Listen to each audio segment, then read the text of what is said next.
Thank you for joining us and welcome to another edition of Answers Network. I'm your host, Alan Cardoza. And for those of you that have been listening, sending in questions and comments, thank you so much. And please continue to help spread the word that every Monday from 11 a.m. to noon Pacific time, this show brings on special guests that can inspire, educate, and in some cases entertain, while bringing answers and options to making our lives happier, healthier, and more successful. Now, remember, if you can't listen live, all of our shows, including this one, can be found at answers.network. And I'd really appreciate it if you would all do me a wonderful favor. Please forward one of our shows to your social media groups and to someone you know who can benefit from a particular subject. This is one powerful way that we can make a positive difference together. And I guarantee you, if you know anybody that either has tweens or has younger children that will be tweens soon, this is one you definitely want to be listening to. So our question for today is also the title of our guest's new book, and that is, Who Are You? And What Have You Done with My Kid? Connect with your tween while they are still listening. The tween years, that uncertain time in a child's development that has many parents thinking they need to double down on academic focus and watch their children more carefully as they're exposed to more of the world through society and their peers. Now, what is a parent to do, though, when they're feeling so much pressure to watch their kids, yet they also want them to gain the confidence they need to move through the world successfully into their teens and beyond?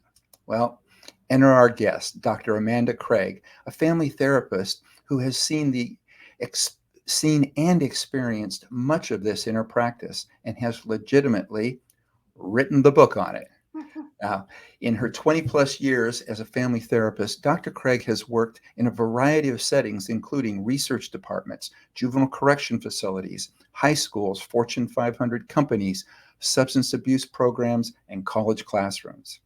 Now, a seasoned public speaker and published author of research papers, her awards and recognitions include Certificate of Appreciation from the New York State Division of Parole, a Certificate of Recognition from the Office of the Governor of Juvenile Justice, and the 2022 YWCA Darien Norwalk Women of Distinction Award. So, and last but certainly not least, she is a wife, a mother of two, and a woman of faith. Amanda, welcome to Answers Network. Hi, Alan. Thank you for having me today. Well, it is my pleasure. One of the things that I have some experience in is through my adolescent services company, or the one that I founded. We worked a lot with tweens and with teens. And one of the things that we had to teach our own employees was the huge difference that when you're dealing with one versus dealing with the other, that there's so many things that the tween is going through and may not understand it the same way as a teen, that we actually had separate training so that they could understand both. So share with us a little bit about, I guess, what inspired you to write this book, and why you felt the focus should be on tweens themselves. I love that you did that separate training, because there is such a distinction, and we often put them all into the category of teen. So I really appreciate that. The book was a passion project. I've been working with families for 20 years in all different communities and walks of life, and I just really wanted to give parents something that would help them in the journey, because when you see your kid go off to college, you turn back and realize those years of parenting have just changed, and you either have a lot of regret in that moment, or you have a lot of relief and pride. And I just want every parent to look back and say, I'm so proud of the tools and the packaging I gave my kid to take in the world with them.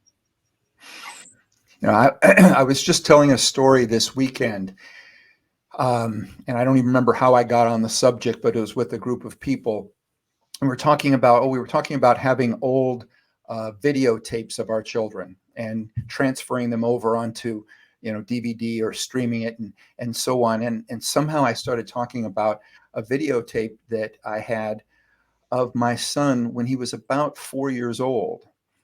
And he was asking me question after question after question. He just kept firing them at him. And I was firing back answers so quick. We were in the backyard. And then he stopped for a moment. And he went, "Wow, Dad, you know everything, don't you?" And my answer was, "As far as you know." and and then at the time I looked to my wife and said, "Go get the video camera." She went and got the video camera, and then I got the conversation with him again, and I said, "Now, what did you say a little bit ago?" And he said, "Dad, you know everything, don't you?" I said, "Okay, great. Thank you. I really appreciate that." And then when I spoke to my wife later, she says, "Why did you do that?" And I said, "Well, because when he becomes a tween or a teen and I know absolutely nothing, I'm going to play the video for him and remind him when I knew everything." Right. I love it. So it's as if when they become a tween, this giant needle comes out of the sky, and as parents, it sucks half our brain out because we get really dumb. Oh my gosh. And they grow wise beyond our years. Exactly.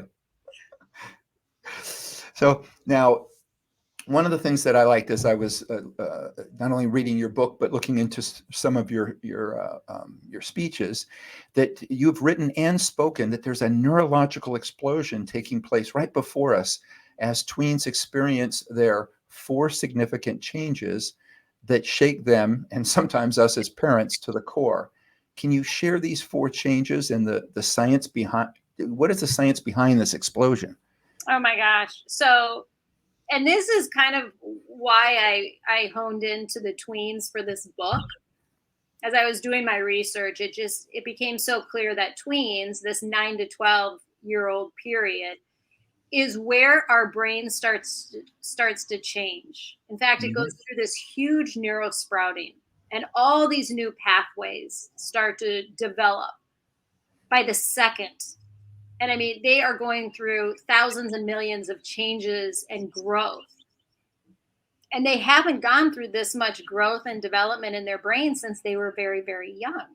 Mhm. And so, how this comes out in their behavior is number one, their feelings are deeper and more complex. Number two, they are so aware socially of their peer group and what other people are doing. And because they're so still unsure, they think and egocentric, they think everybody is looking at them and Mhm. knowing everything going on in their brain, which we don't. But that's where they get a little insecure and unsure. Yep. And then the fourth piece is, and this is really key for this 9 to 12, they just don't have any wisdom or experience yet to make sense of all of these new complicated nuances. So, whereas later a 15-year-old will have had peer conflict, will have been bullied on the bus, will have been in the school lunchroom for years, tweens are really just leaving that second, third, and fourth grade parallel play Mhm. into this brand new space. So how as parents can we help them?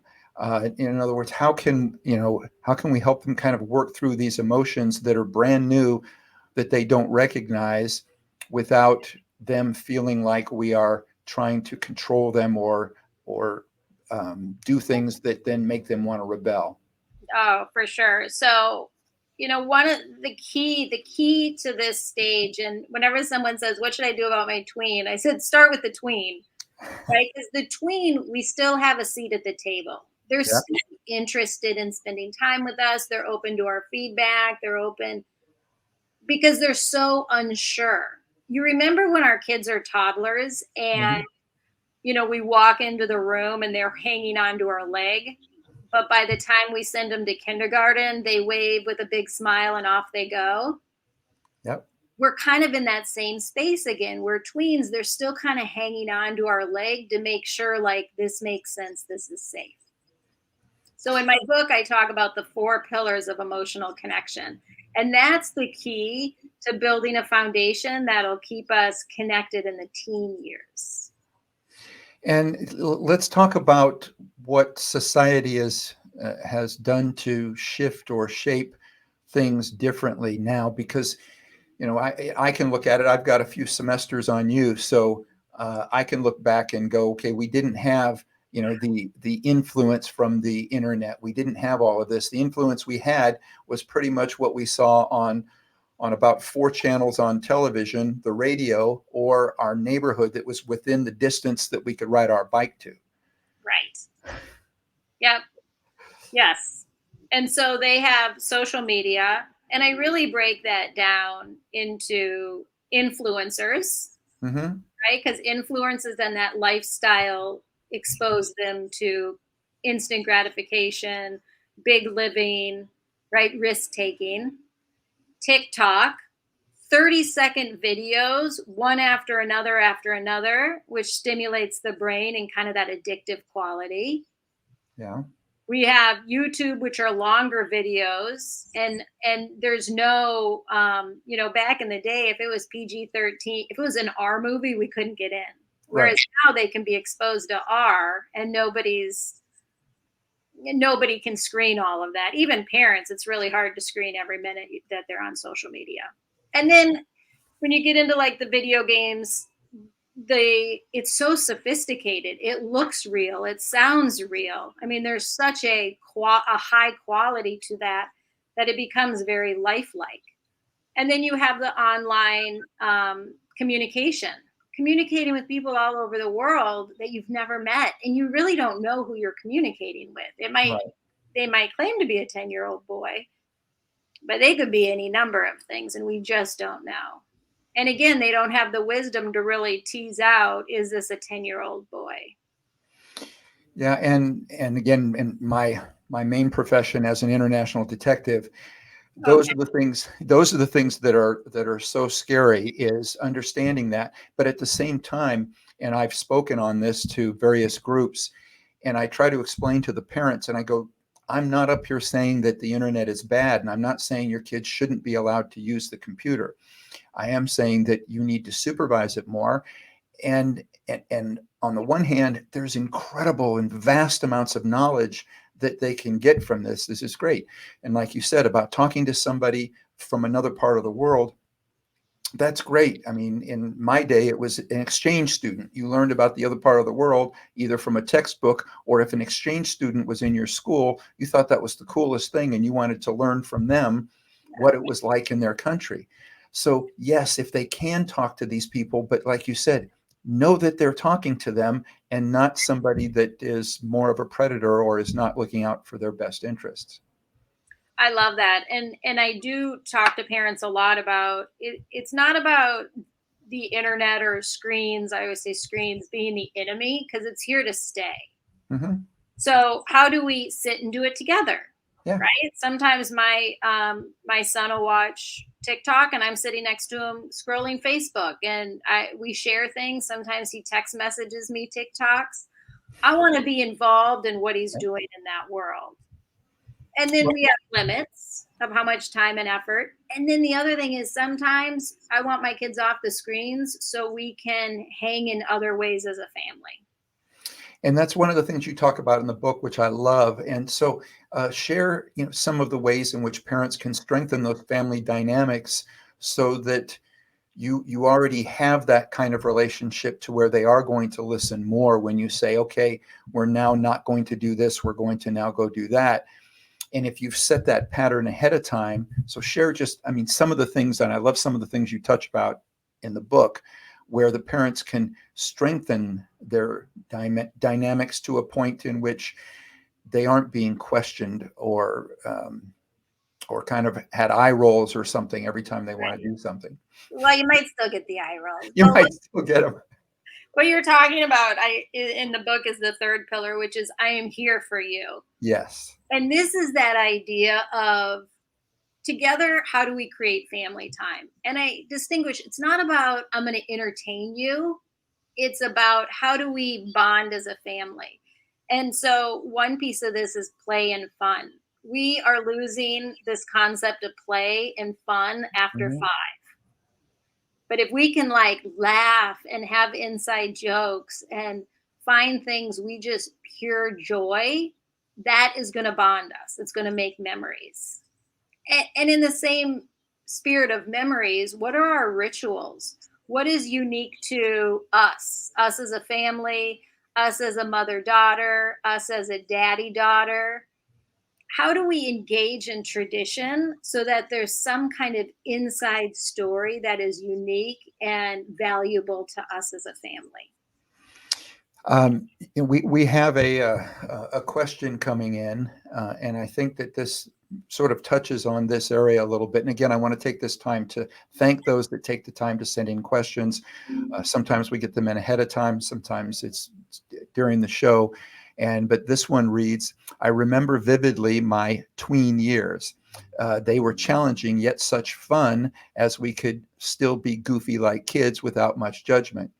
What I find disconcerting about the current generation of tweens, and in parentheses it says my granddaughter included, is serious pressure to dress and act like an adult, as well as take in the doom and gloom being forced upon them. Do you have methods to help free them from thinking they need to grow up too quickly so they can just enjoy being kids? And this is from Maddie in California. Yeah, great question. And I think it's spot on to what we're talking about. It's, and again, I'll say, not to bash the screens, but you can go on the screens and you can see what it's like to be 21 and really look to that as your barometer of what should be now. So I Mhm. think that's a huge part of how we are pushing kids to grow up earlier. I think some of that's always been there, but the screens definitely impact that. And what I'd say is, how do we as families pull back and have time off the screens to go outside and bike ride as a family, or Mhm. rake leaves as a family, or do that DIY project as a family? This is a great opportunity, these tween years, for dads to show their daughters and sons, but daughters too, there's no glass ceiling. A girl can use a hammer, a girl can ride her dirt bike in the woods, right? We can teach kids hunting, like whatever it is in your culture and in your experiences, that you invite your kids in to be kids and do the things that we do young. Mhm. Yeah, That we are the ones, right, that kind of push that agenda, or don't, and then they go to their own devices. exactly. Yeah, and if we don't do that, unfortunately, there are plenty of other people out there that want to influence them into doing whatever they want. So That's I couldn't agree more. I like the fact that you brought up the thing about dads and daughters, and as far as learning a little bit about how to do everything. And one of the things that and my girlfriend has complimented me on is the fact that I know how to do pretty much everything. And I said part of that came from the fact that my dad set up things in such a way with my brother and with my stepsisters was there was no such thing as this is boys' work or this is girls' work. This isn't men's work or women's work. So it was we all did the dishes, we all raked the leaves, and you took turns on who washed or who dried or who raked and who bagged. But it was still a matter of it wasn't this we weren't being separated by okay, well you do this and you only do that. So and I think that's a great thing for parents to be reminded, I think. So I'm really glad that you brought that up. Thank you. It's so important. Hmm. So now let's talk a little bit about some of the additional mental health stressors, especially that tweens have to cope with as it now relates to these COVID lockdowns. Because as if it wasn't difficult enough, now after not having a social life and then trying to get together and go to parties and go to gatherings, it was hard enough to begin with. I can't imagine what it's like now if you missed 2 years and you've been stuck in your home with your parents, and then all of a sudden, okay, time to figure out how to socialize with my own age again. What have you seen in that area, and what can parents do to help get them through that? Yes. Fascinating. So I have a 13-year-old eighth grader at home. And so basically, he left school fifth grade, right, when COVID hit in that March, and then had first 2 years of middle school, six and seven, in Wow. COVID. And what's fascinating is typically those years are meant for spontaneous interaction, trial Hmm. and error, right? Peer relationships, getting like sweet new feelings for other peers, right? Outside of just friendship, but starting to feel a little something else, right? With that deeper, more Yeah. complex feeling. And so there was a lot of that was missed.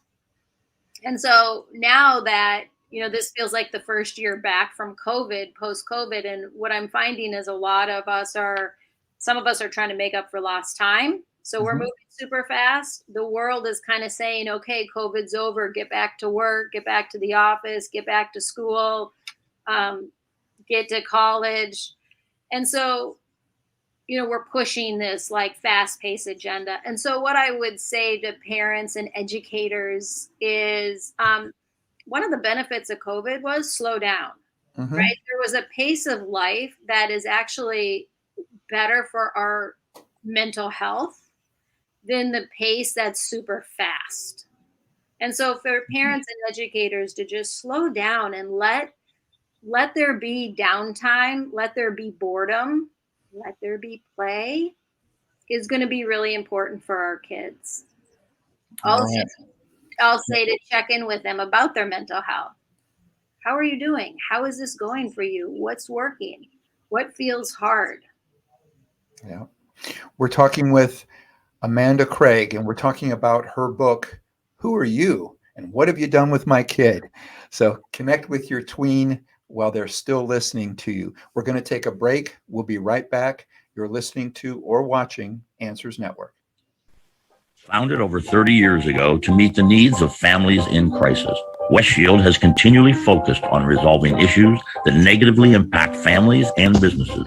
Our signature therapeutic transportation service helps to ensure that adolescents in crisis are safely transported to specialized schools, programs, and treatment centers with unsurpassed experience and success. We are supported by our full-service licensed investigation agency that has legally, professionally, and compassionately located hundreds of runaways and teens. We are experienced and qualified to help, offering solutions which may include referrals to our international network of top professionals in the fields of educational consulting, psychology, psychiatry, and investigations.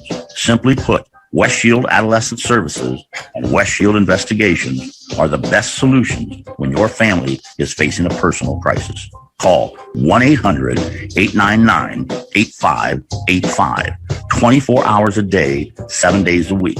That's 1-800-899-8585, or visit our website at westshield.com. Thank you. And we're back. We're talking with Dr. Amanda Craig, and the subject is tweens.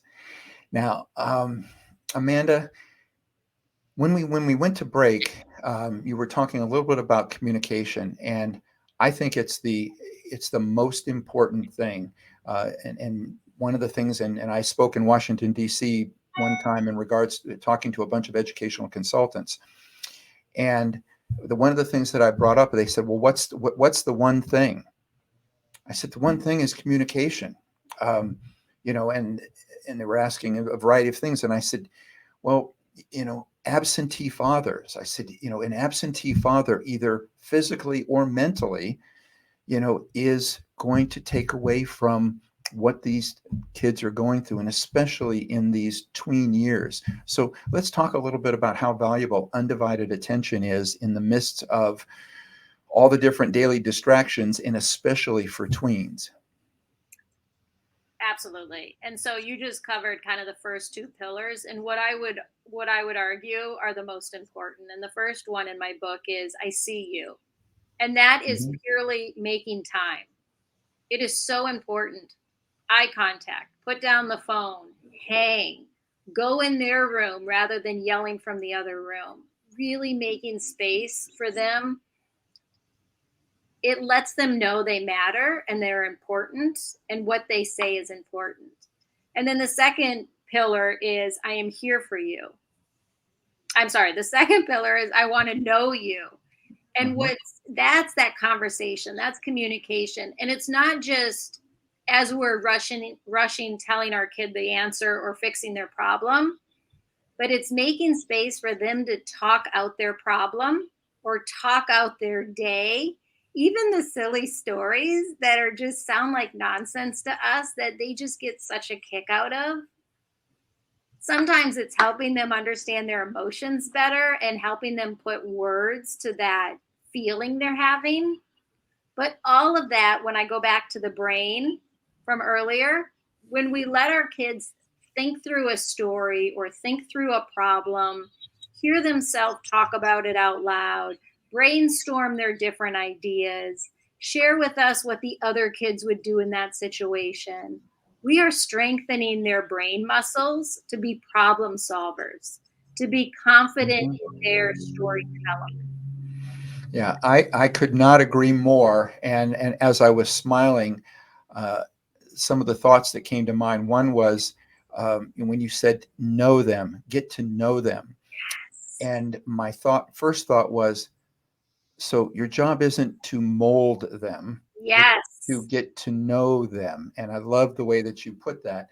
And I'll share something for the parents out there that maybe are in that teen or tween time to where they go, when does this stop? When does this change? How does this get better? And I want to tell you, I have the greatest feeling. Um, One of my sons, he's in finance, but he also writes scripts. And he called me over the weekend just to say, Dad, I'm stuck on a particular scene, and I'd like to have your help in molding this scene. And so I put a lot of thought into it. We ended up having to sort of break and then get back on the phone at a later time. And I gave him my idea, and he thought it through and said, Dad, that doesn't work. It doesn't work, but you did give me an idea into how this other part of it now works. So you've helped me fix this one part, but we still need to work on that. And here's why your idea doesn't work. And he had a great explanation for it. And I mean, to all the parents out there, okay, that just warmed my heart so much. Number one, that he wanted to ask, he wanted my opinion, and yet he was man enough to say, I appreciate it, but that's not really where I'm going to go with it. It just doesn't get much better than that. Oh, you're so right. And you set that up. That wasn't a one day parenting choice. That was years in the making to get that call. Well, thank you. And yes, and that's why I'm telling the parents that it may not have been that way when he was a tween, or even a teen, but so know that your effort to continue to be there for them and to continue to um, know them and not mold them, it does come around later on. It does come back to you. Absolutely. I'm going to use that, Alan. I wrote that down. I'll give you Absolutely. credit. There we go. I love it. Um, so and along those lines, because I know that people can get discouraged. Again, I brought up earlier the eye rolls, and I know you talk about it in the book, but so share with the audience the importance of not getting discouraged or getting defensive when the teen rejects your attempt to do things together. Absolutely. And that's a great word, offended, right? Offensive. Hmm. Because of all the changes going on in their brain, they do toggle between offensive and like childlike and even like trauma tantrums Hmm. to things more adult like and more sophisticated thoughts. So, there is that we have to be patient with and know that that's normal development. Number one. And number two, I always say to parents, like, you're planting seeds, and some days it's going to work better depending on their mood and where they are and if they're hungry or tired. But a lot of what we do is planting seeds, and you Mhm. won't see the flower bloom until much later. And then the third thing that's really important for parents to understand is when you really offer time, and when you ask them about their emotions, or you give them a feeling word, or you invite them for movie night, know that each of those things are you offering, and they will receive that even if they don't take it. And because you're doing that, you only need to get it right 30% of the time. That's what our research tells Oh, us. wow. Yes. So there's a lot of times you can have a miss where they get mad and they storm out. You tried to fix it and they hated your answer. You yelled at them because you're at the end of your patience. As long as you repair those and you're offering all these other pillars of connection, you will actually continue this longer term connection. Well, that brings me to the other thought, which is um, self-care. So, Uh, as parents, knowing that this can be frustrating, and again, I know you touch on it in the book, but share some of the things that we as parents can do that's a level of self-care so that we don't let the frustrations get to us to the point that we are reacting in a way that isn't really appropriate for our children. I'm so glad you bring this up. This is always the area that gets less attention. It's always, what do we do for our kids? How do we do it? And then Mhm. that's it. And this piece around self-care is so important. And I talk about it in the book quite a bit, because and the airlines had it, right? Decades ago. It's like, put your mask on first and then you can Mhm. help your child. And if we don't put our mask on in life and have our own joys, have our own things that we do for fun, have relationships outside our kids, challenge ourselves and do hard things to accomplish new goals we have, we will be depleted and we won't be able to show up as much for child rearing or partnership. Again, that's a great point also, that when you brought up the part in regards to partnership. I think in so many times in which you have a marriage where, it's just the two of you. And so essentially somebody has all of outside of work, they have pretty much all of your attention. Right. And then the child comes around, and the child now is much more needy. So we tend to not give them 50%, but we maybe give them 80% of our time because we think that that's what they need. And your partner, that's another adult. So you figure, well, they can handle it. But I think that as this happens, and then what happens then when you have another child? Are you now giving them only a portion of that 20% that was only left to begin with?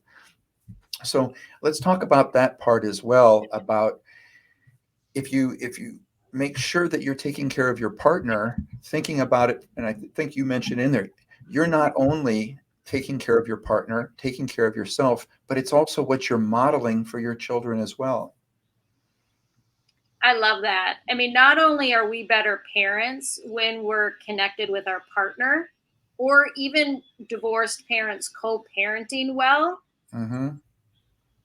but we feel better inside, we have a better relationship. And then what we're modeling for our kids is a healthy relationship.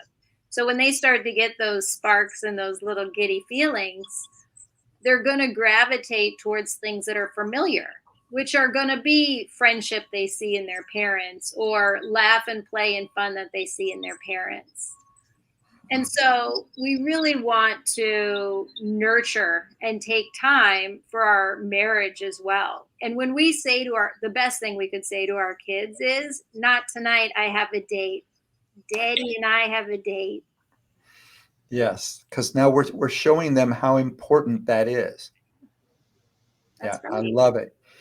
Now, you just mentioned in regards to co-parenting, and unfortunately, we live in a society to where it's, almost everybody, there is some level of divorce that's involved. If you have 50% of the marriages getting divorced, but now you have that, you're taking that further out with Do you now come from a divorced family, and so on. Talk a little bit about how important it is about being on the same page to raise these kids to be as happy and healthy as they can be. So when we have kids, we are taking a pledge, whether we know it or not, to put ourselves to the side in some of our decision making and really do what's best for our kids. And Mhm. self care is best for our kids, right? But the other thing that you're tapping into is if I choose to get divorced, it is still in my kids' best interest to recognize we are a blended family. Yep. And the more we can work together, the more we can collaborate, the more we can show a united front, the more we can be a supporter of their other parent or the other half of their DNA, right? Because when we Mhm. put down the other parent, we're putting down half of their DNA. Good point. The more we will build a secure environment, a secure family system for them to grow up in. Yes. Again, and I know you touch on it, like one of your speaking engagements that I pulled up, that you had touched on that, and I think it's so important, and that parents understand that, that negativity or that putting down, and I love the way you put it, is that's half their DNA, and I hadn't thought about that. I just thought that, you want your child to not only be loved by as many of those around them, but to also love them, and to put, you know, bad thoughts in their mind or to continually bash the other one is hurting them so much more than what I think the parent that's doing that realizes. Oh, 100%. And what you're doing in their nervous system is making them feel uneasy, Hmm. right? They're actually unsure, insecure starts to come up. Am I safe? Can I trust this parent? And when they start to question whether they can trust their parent, they feel alone in the world. And that does show up then long term in their behavior and how they engage in romantic relationships later. Yeah, and makes perfect sense. Okay, we've got another question, more of a comment with a question that's involved. So this one comes in and it says, our tween was showing signs of confusion about his identity, which we felt was somewhat normal. Then he began telling us that he didn't like himself and that he was probably a bad person. When we asked questions about this, um, we learned that the school was teaching CRT curriculum. We're in opposition of this material and now find ourselves with no option but to take our son out of this school and arrange for homeschooling. Um, what are your thoughts on this topic? And this is from Pam in Maine. So interesting. The schools are taking a more active role in health education, sex education, and now we're getting into sexual orientation or gender identity. Some of that is hitting the curriculums in the school. And then we're also seeing more media, Mm-hmm. right? More social media addressing these topics. One of the things she's saying that is right on is be curious, ask questions. It's Mm-hmm. not unusual for a tween to start wondering, um, I have a best friend. Do I like her? Like, is she a romantic interest? I don't know. What's the difference between a best friend and a romantic interest, do you think? Right? Getting them to ponder some of that stuff. The other thing with curriculums, often when a school's in motion, unless there's a big pushback, they will continue to move forward. So I'd get really curious with kids around what messages they're taking from that. What are these? Where is the child getting the message around their self worth? Some of those statements around "I don't like myself," those are self worth questions. Yeah, exactly, and very concerning. So, I think with the CRT, that's I think are referring to the critical race theory curriculum, which unfortunately appears to um, to suggest that it appears to be telling them that although you don't know it, you have biases that make you a bad person. And, and I think that is not the school's job. And I believe that's what Pam is relating also, is that, and it's unfortunate that it would get to a point to where you feel like you have to homeschool your child if the school system itself, if the public system itself is not listening to the parents and what the parents believe is best for their kids. Right. If the taxpayers, I'll say this though, and I do feel strongly about this. When a school system or a kid next door are offering our children something we do or don't believe in, it opens up a conversation. Sure. Now, before I even get to the conversation, I want to make sure I'm really educated on what is a critical race theory? What is this whole movement? What do I believe in? What don't I believe in? So again, first I have to step back and kind of know what part of this makes sense to me and what my value system is around it. Mm-hmm. But even if it's something I don't believe in, it offers a great opportunity for me to talk with my kids around, wow, what are you picking up? What do you understand about that? Here's kind of what I think. Do you believe this or that? What that's talking about, critical race theory, are these 3 bullet points. Do you believe in any of those? Actually, and this is important, I don't think it means that. I hear you heard that statement at school, or that's what you took away. From my understanding of CRT, here's what I believe it to be. Would you agree or disagree with that concept? So there are so many times our kids are going to come home with misinformation or things we don't believe in. And instead of us telling our kids wrong, bad, ick, no, I can't believe it, how dare they? And we may feel all those things. Those are for our partner. Right. For our kid, it gives us the opportunity to open up a really important discussion, because this is something they're going to be talking about for years to come.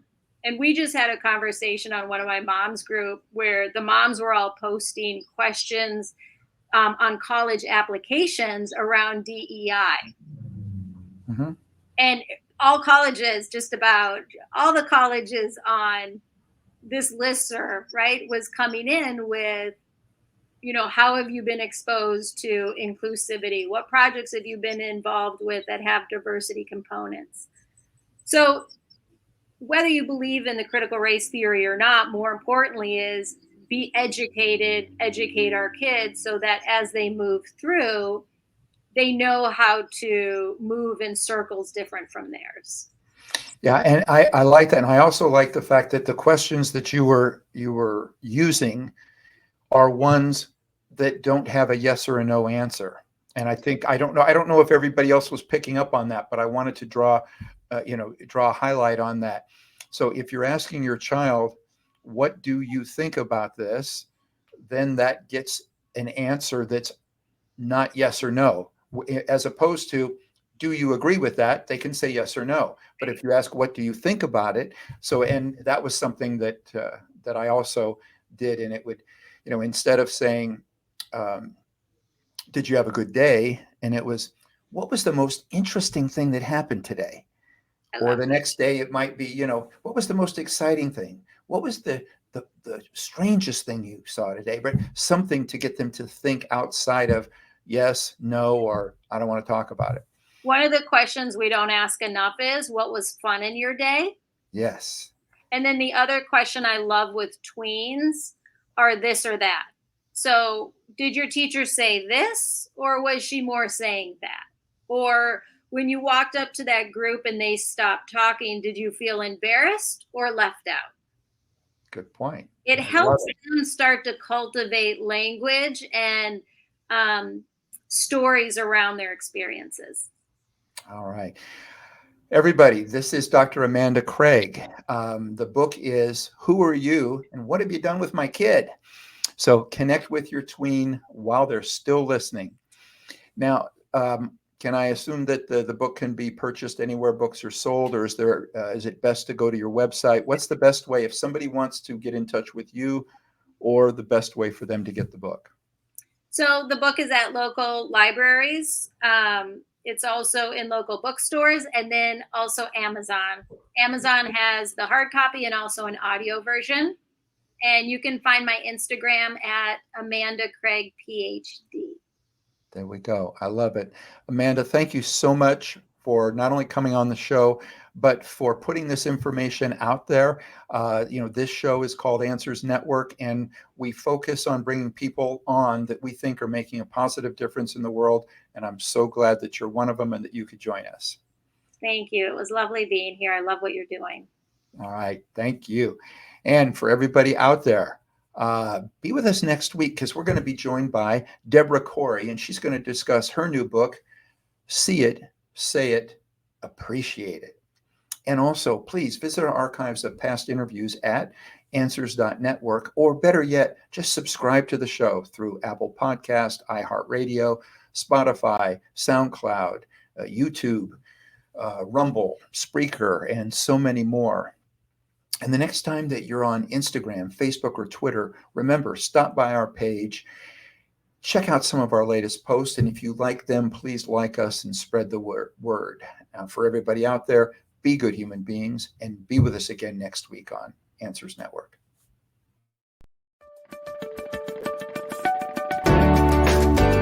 You're listening to Answers Network with Alan Cardoza, only on LA Talk Radio.